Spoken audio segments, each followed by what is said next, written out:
तो आज हम लोग सीखने वाले हैं प्रेजेंट कॉन्टिन्यूअस टेंस। ध्यान रखना, प्रेजेंट कॉन्टिन्यूअस को हम किस तरीके से पहचानेंगे और उसका यूज कहाँ पे होता है, ठीक है। तो इसको हम देखने वाले हैं। तो सबसे पहले इसकी हिंदी देखते हैं, ठीक है।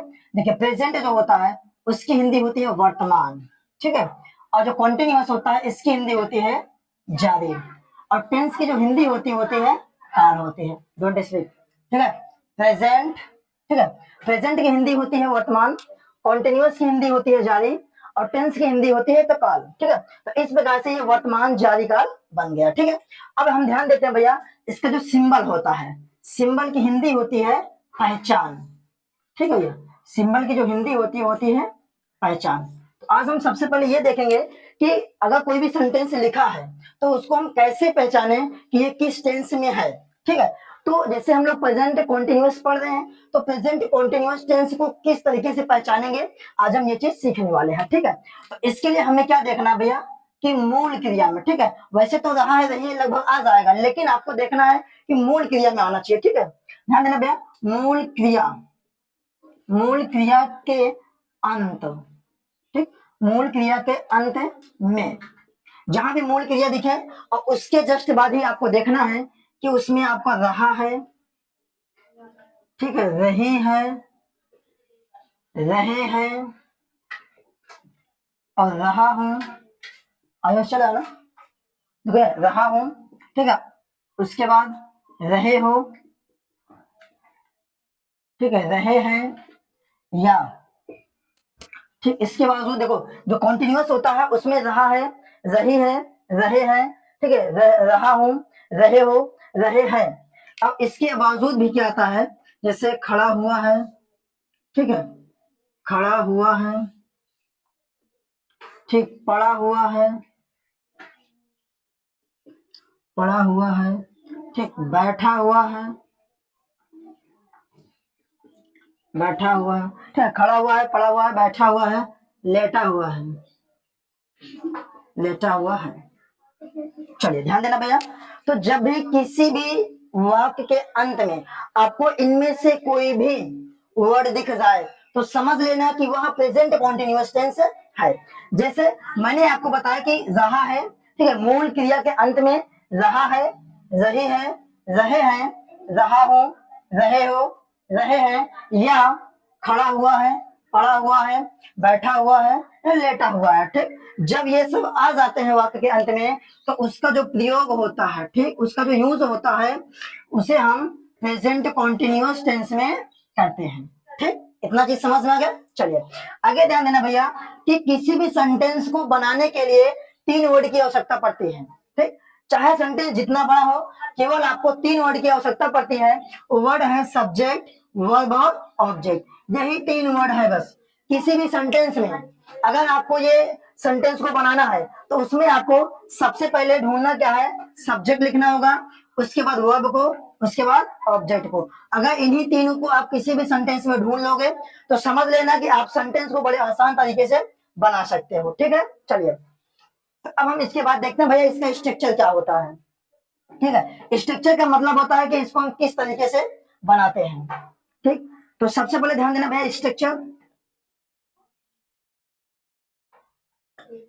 ठीक है। स्ट्रक्चर, स्ट्रक्चर में क्या होता है, सबसे पहले आपका सब्जेक्ट होता है, उसके बाद इज, आई एम, उसके बाद आर होता है भैया, फिर होता है मेन वर्ब में आई एन जी या फोर्थ फॉर्म प्लस ऑब्जेक्ट होता है, ठीक।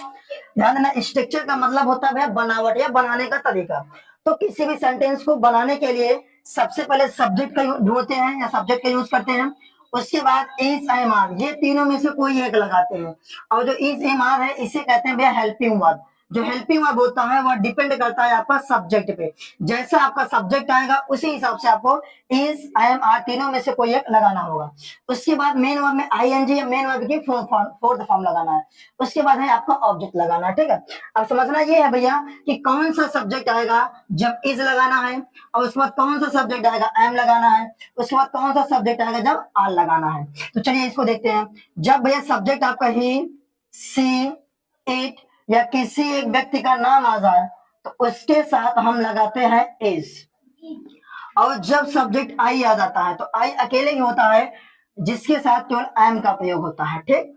और जब आ जाए दे, ठीक है, we you, they we you, या दो व्यक्ति का नाम आ जाता है तो इसके साथ आपको लगाना रहता है भैया, आर लगाना रहता है, ठीक है। ये बात समझ में आ गई होगी। ध्यान देना, मैंने आपको बताया जो प्रेजेंट कॉन्टिन्यूअस है उसको किस तरीके से पहचानेंगे, पहचानने का तरीका ये मैंने बताया। उसके बाद उसका स्ट्रक्चर क्या होता है, किस तरीके से बनाया जाता है, तो उसको मैंने बताया। उसके बाद जो उसमें हेल्पिंग वर्ब होते हैं, हेल्पिंग वर्ब जैसे इज हो गया, एम हो गया, आर हो गया, इसे हेल्पिंग वर्ब कहते हैं। तो ये कब लगता है, कौन कौन सब्जेक्ट आते हैं, जब ये लगता है। तो ध्यान देना, जब सब्जेक्ट ही आ जाए, सी हो, इट हो, या किसी एक व्यक्ति का नाम हो, तो उसके साथ आपको इज लगाना है। और जब सब्जेक्ट आई आ जाए तो उसके साथ एम लगा देना है। जब सब्जेक्ट दे, वी, यू, या दो व्यक्ति का नाम आ जाए तो उसके साथ क्या लगा देना है, आर लगा देना है, ठीक है। तो इतना समझ में आ गया होगा। अब मैं आपको समझाना चला एग्जाम्पल, ठीक है, कि इसका प्रयोग हम किस तरीके से करते हैं। चलिए एग्जाम्पल समझते हैं भैया। एग्जाम्पल में ध्यान देना, जैसे मैंने कहा कि मैं, तो पहले मैं आपको छोटा छोटा एग्जाम्पल दूंगा, उसके बाद धीरे धीरे फिर बड़ा एग्जाम्पल आप लोग सीखोगे, ठीक है। मैं जा रहा हूँ, ठीक है, मैं जा रहा हूँ। ध्यान देना भैया, देखो इसके अंत में रहा हूँ आ गया है। और देखो मैंने यहाँ भी बताया कि वाक्य के, मैंने बताया भैया मूल क्रिया के अंत में क्या आएगा, रहा हूँ आएगा। देखो मूल क्रिया ये है, इसके अंत में क्या आया है, रहा हूँ आया, आया कि नहीं आया, आया है। चलिए, तो भैया हमने बताया आपको सबसे पहले हम क्या ढूंढेंगे, वर्ब ढूंढेंगे कि इसमें सबसे पहले मेन वर्ब कौन है। तो मैं अब ये बताऊं कि मेन वर्ब को पहचानने के लिए हमने सबसे सरल तरीका बताया आपको कि जो मेन वर्ब होता है वह कभी भी अपने रूप में नहीं आता है, हमेशा उसका रूप बदला होता है। अगर सेंटेंस में आपको मेन वर्ब अपने रूप में दिख जाए तो समझ लेना कि वो मेन वर्ब नहीं है, ठीक। तो हमेशा मेन वर्ब अपने बदले हुए रूप में आएगा, हमें उसके जो बदला हुआ रूप रहेगा उसको नहीं देखना है, उसका जो असली रूप होता है हमें उस पर ध्यान देना है, ठीक है। तो जैसे इसमें जा लिखा है भैया, तो जा का जो असली रूप क्या होता है, जाना होता है, ठीक। तो देखो इसके अंत में ना आएगा, ठीक है भैया। तो जिस भी वर्ड के अंत में ना आएगा तो समझ लेना वही हमारा क्या होता है, मेन वर्ब होता है। क्या होता है भैया, मेन वर्ब होता है। देखो जैसे चलना, उठना, बैठना, खाना, नहाना, पीना, दौड़ना, इन सभी के अंत में ना आया है, तो जिसके अंत में ना आएगा भैया वही हमारा क्या हो जाएगा, मेन वर्ब कहलाएगा, ठीक है, मेन वर्ब कहलाएगा। चलिए, तो भैया हमको मेन वर्ब मिल गया, क्यों, देखो यहाँ पे जा लिखा है, इसका जो मूल रूप क्या होता है, जाना होता है, ठीक, जाना होता भैया। तो यहाँ पे जा लिखा है, हमने बताया आपको जो मेन वर्ब आएगा वो अपने रूप में नहीं आएगा। तो देखो यहाँ पे जा आया है और इसका जो असली चेहरा क्या होता है, जाना होता है। तो जाना के अंत में ना आया, इसका मतलब ये क्या हो जाएगा भैया, मेन वर्ब हो गया, ठीक है। अब ये मेन वर्ब हमें मालूम चल गया, तो मेन वर्ब से हम पूछेंगे भैया कि सब्जेक्ट कौन है, ठीक है। तो कौन जा रहा है, मैं जा रहा हूं, तो मैं क्या हो जाएगा, सब्जेक्ट हो जाएगा, ठीक। तो मैंने आपको ये स्ट्रक्चर बताया, इसी स्ट्रक्चर के हिसाब से आपको इसको रख देना है, ठीक है। चलिए कैसे रखना है, सबसे पहले इसमें कह रहा है कि मैं की अंग्रेजी क्या होती है, आई होती है। मैंने बताया भाई जब भी सब्जेक्ट कॉन्टिन्यूअस में मैं आ जाए और उसकी अंग्रेजी होती है आई, तो आई के साथ आपको लगा देना है आई एम। हमने लगा दिया भैया एम, ठीक है, आई एम बन गया। जाना की अंग्रेजी होती है गो, हमने कहा भैया कि मेन वर्ब में आपको आईएनजी या फोर्थ फॉर्म लगाना है, तो क्या बन जाएगा, गोइंग। देखो हमारा सेंटेंस बन गया, आई एम गोइंग बन गया। चलिए आगे ध्यान, जैसे लिख दीजिए वह, ठीक, खेल रहा है, वह खेल रहा है। अब ध्यान देना इसमें भैया, देखो इसमें रहा आया, रहा है आया, इसका मतलब ये कॉन्टिन्यूअस है। अब उसके बाद देखो यहाँ पे खेल दिया भैया, खेल का जो असली चेहरा क्या होता है, खेलना होता है, ठीक, खेलना होता है भैया। तो देखो खेलना के अंत में भी ना आया, इसका मतलब ये हमारा मेन वर्ब है। अगर ये हमारा मेन वर्ब है तो मेन वर्ब से हम पूछेंगे भैया कौन खेल रहा है, वह खेल रहा है, वह क्या हो जाएगा, सब्जेक्ट हो जाएगा। अब वह की अंग्रेजी क्या होती है, ही होती है, ही आपका सिंगुलर सब्जेक्ट है, तो ही के साथ क्या लग जाएगा, इज लगता है भैया। खेलना की अंग्रेजी क्या होती है, प्ले होता है, तो आपको इसमें आईएनजी लगा देना है, क्या बन जाएगा, प्ले। बात समझ में आ रही कि नहीं, अगर ना समझ में आ रही पूछ सकते हो, ठीक है। तो वह खेल रहा है, तो ही इज प्लेइंग हो गया, ठीक है। चलो और एग्जांपल देखते हैं भैया इसके अलावा। अब देखो अभी तो मैंने आपको सब्जेक्ट और वो दो चीज बताया बस। अब अगर इसमें ऑब्जेक्ट भी आ जाए तो उसको हम कैसे बनाते हैं, ठीक है। जैसे मैंने कहा कि मैं, ठीक भैया, मैं पत्र लिख, ठीक है, रहा हूँ, मैं पत्र लिख रहा हूँ। अब ध्यान कुछ लोग करते क्या भैया, आई लिखते हैं, आई एम लिखेंगे, उसके बाद जो पत्र है उसकी अंग्रेजी लेटर लिख देंगे, लेटर के बाद लिखना की अंग्रेजी राइट लिख देते हैं, ठीक है, क्या लिख देते हैं भैया, राइट। अब क्या ये सेंटेंस सही लिखा है, नहीं लिखा, ये गलत है। गलत इसलिए है क्योंकि हमें जो नियम है भैया, उस कहता है कि सबसे पहले आपको सब्जेक्ट रखना है, सब्जेक्ट के बाद उसमें जो हेल्पिंग वर्ब लगता है उसको लिखना है, उसके बाद मेन वर्ब को लिखना है, फिर आपको ऑब्जेक्ट लिखना है। ठीक है, चलो तो मैं पूछने वाला हूं भैया आप सबसे कि इसमें सब्जेक्ट वर्ब ऑब्जेक्ट कहाँ पे है। ठीक है, अब ये बताओ इसमें मेन वर्ब कहाँ है, लिखना। चलो बहुत बढ़िया भैया, इसमें देखो लिखना आपका मेन वर्ब हुआ। अब देखो इसमें लिखना तो है नहीं, इसमें तो लिख दिया है।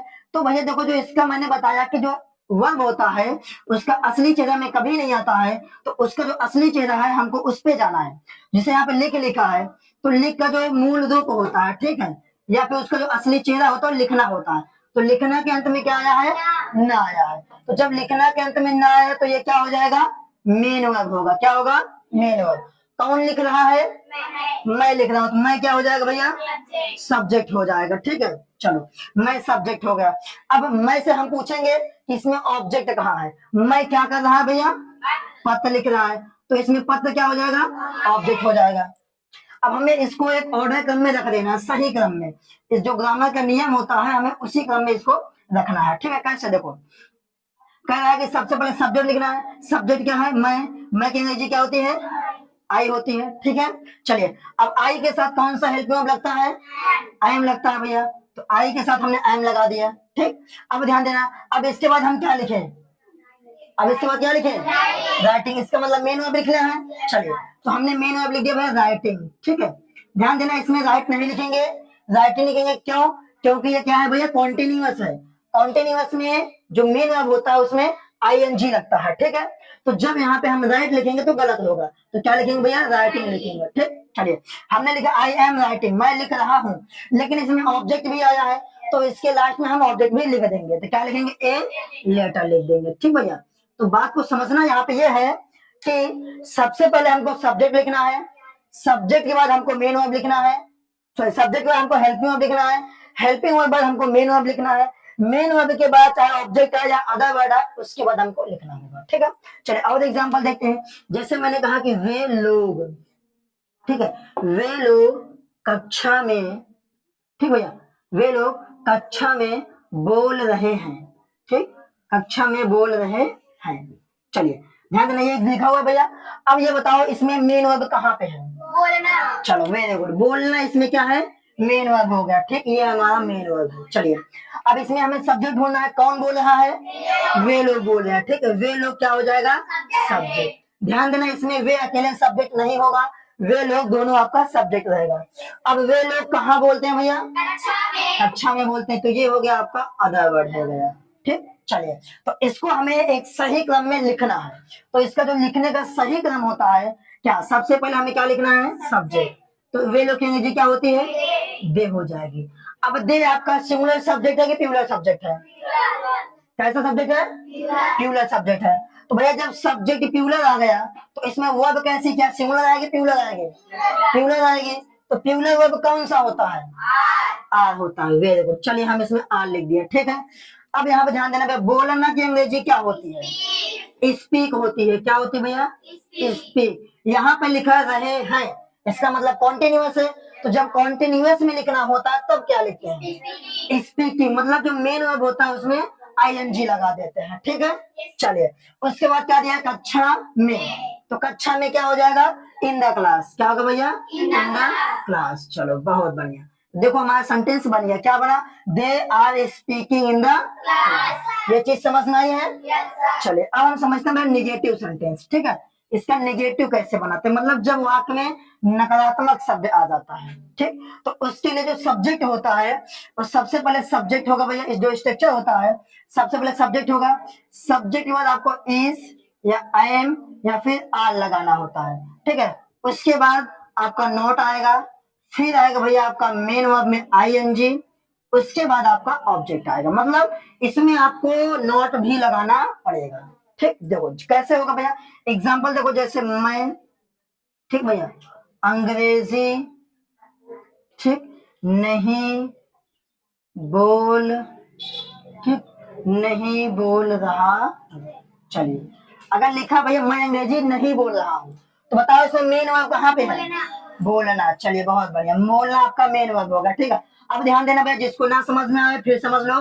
बोलना आपका मेन वर्ब कैसे हुआ, यहाँ तो बोल लिखा है भैया, इसके अंत में ना तो आया नहीं, तब ये कैसे मेन वर्ब हुआ। मैंने आपको बताया भैया कि जो मेन वर्ब होता है वो कभी भी अपने असली चेहरे में नहीं आता है, तो इसका जो असली चेहरा होता है क्या, बोलना।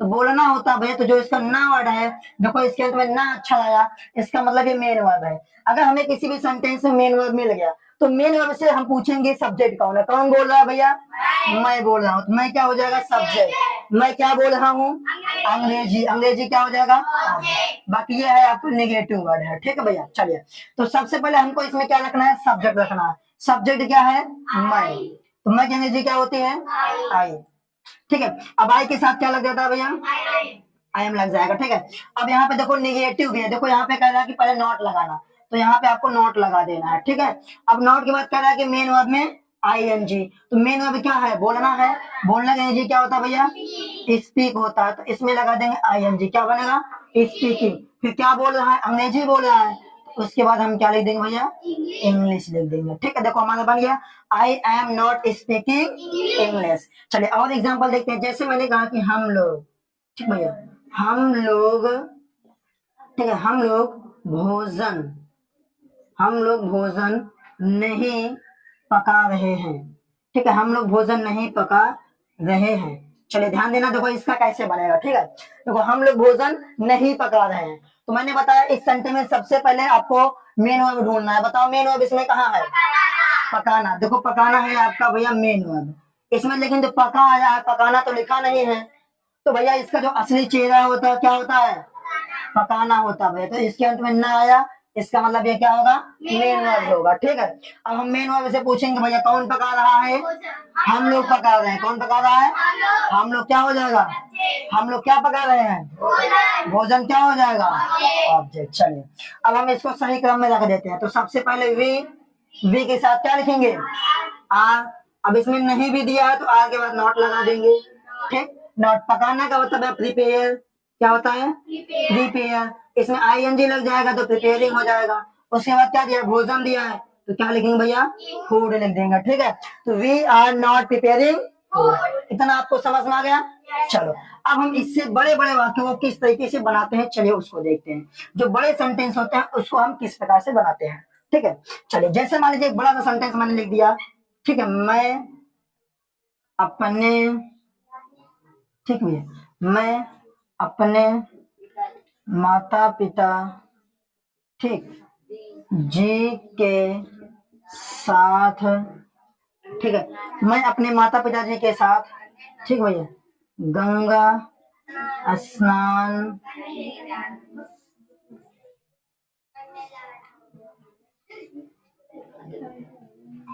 स्नान सही है, सही लगा स्नान, चलो तो मैं अपने माता पिताजी के साथ गंगा स्नान करने, ठीक है, के लिए जा रहा हूं।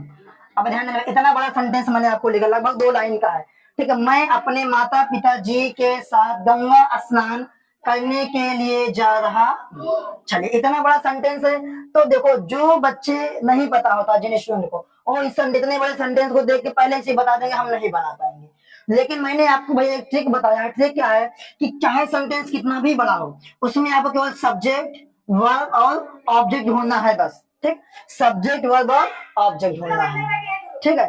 चलिए तो भैया इसमें ध्यान देना, इसमें क्या है, आपने ढूंढना है मेन वर्ब। मेन वर्ब कहाँ है, जाना, जाना क्या भैया, मेन वर्ब। कौन जा रहा है, मैं जा रहा हूँ, ठीक है। मैं कहाँ जा रहा हूँ भैया, गंगा स्नान करने, ठीक है, गंगा स्नान करने के लिए, ये आपका अदर वर्ड हुआ। किसके साथ, अपने माता पिता जी के साथ, ये भी हुआ अदर वर्ड, ठीक है। चलिए तो हमें करना कुछ नहीं भैया, सबसे पहले आपको लगाना है सब्जेक्ट, तो मैं की अंग्रेजी क्या होती है, आई, आई के साथ क्या लगता है, आई एम, जाना के लिए भैया गोइंग, ठीक है, तो आई एम गोइंग, ठीक है। अब किसके साथ जा रहा हूँ, माता पिताजी के साथ, तो के साथ इसकी अंग्रेजी होती है विथ, क्या होती है भैया, विथ होती है, ठीक है। अब उसके बाद यहाँ पे अपना है, तो अगर सब्जेक्ट मैं रहे तो अपना के लिए होता है माई, तो माई हुआ। अब माता पिता को लिखते हैं भैया पेरेंट्स, ठीक, तो बना I am going with my parents, भैया गंगा गंगा स्नान करने के लिए। ठीक है, तो यहाँ पे लिखेंगे भैया क्या, फॉर, ठीक है, फॉर, या यहाँ पर टू कर सकती हूँ, ठीक है, to bath, to bath the Ganga, to bath the Ganga. ठीक, तो ये आपका सेंटेंस पूरा पूरा बन गया। चलिए, तो आज का जो हमारा टॉपिक है यहीं से समाप्त होता है, बाकी इसके बाद आपको इंट्रोगेटिव, डबल इंट्रोगेटिव कल बताएंगे। ठीक है, चलिए।